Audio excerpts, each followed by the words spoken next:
Bonjour les secondes, dans cette petite vidéo, je vais essayer de vous présenter l'organisation générale du système solaire. Alors première chose, il faut bien comprendre que le système solaire, c'est une partie infime de l'univers.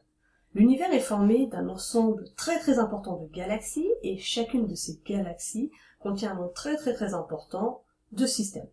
Notre galaxie à nous, c'est la Voie lactée, et notre système à nous, c'est le système solaire. Alors regardons d'un peu plus près ce système solaire. Ce système solaire s'organise autour d'une étoile qu'on appelle le Soleil, qui émet de l'énergie, de la lumière dans toutes les directions. Autour de cet astre se trouve en orbite un certain nombre de corps célestes. Les plus emblématiques d'entre eux sont les 8 planètes du système solaire. Entre Mars et Jupiter va se trouver une ceinture d'astéroïdes, c'est-à-dire des blocs rocheux en orbite autour du Soleil, et parfois il arrive que ces blocs rocheux s'entrechoquent et donnent naissance à des blocs rocheux de plus petite taille qu'on appelle des météorites.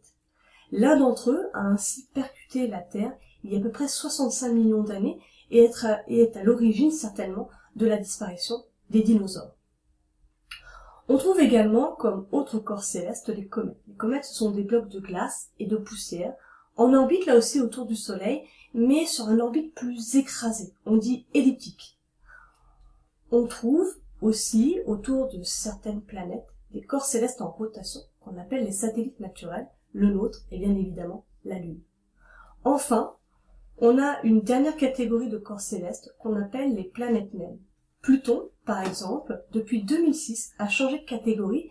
Il était reconnu avant comme planète du système solaire. Maintenant, il fait partie de planètes naines du système solaire. Il fait toujours partie du système solaire, mais il a juste changé de catégorie. C'est une catégorie de planètes plus petite.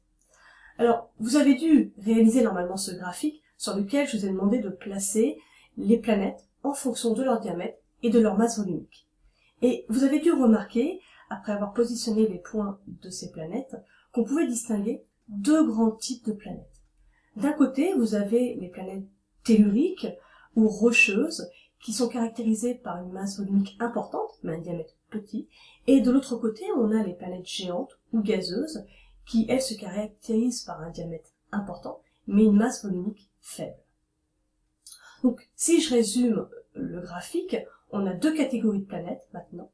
On a d'un côté les planètes telluriques, qui se composent de Mercure, Vénus, la Terre et Mars, qui sont des planètes de petite taille, mais de masse volumique importante. Et de l'autre côté, vous avez les planètes gazeuses ou géantes, qui sont constituées de Jupiter, Saturne, Uranus et Neptune, qui se caractérisent par une masse volumique faible, mais un diamètre important. Alors, si je reviens à ces planètes telluriques, telles que Mercure, Terre, Vénus, Mars, ils sont souvent constitués d'enveloppes concentriques avec une croûte, un manteau et parfois un noyau, si on prend l'exemple de la Terre ou encore de Vénus. Si maintenant je m'intéresse à l'emplacement des planètes par rapport au Soleil, je peux également distinguer deux types de planètes qui correspondent à la première classification. Regardez, on trouve dans un premier temps Mercure, Vénus, la Terre et Mars. Ce sont les planètes les plus proches du système solaire. Ça correspond aux planètes telluriques ou rocheuses. Et ensuite, vous avez Jupiter, Saturne, Uranus, Neptune, qui sont donc les planètes les plus éloignées par rapport au Soleil et qui correspondent aux planètes gazeuses ou géantes.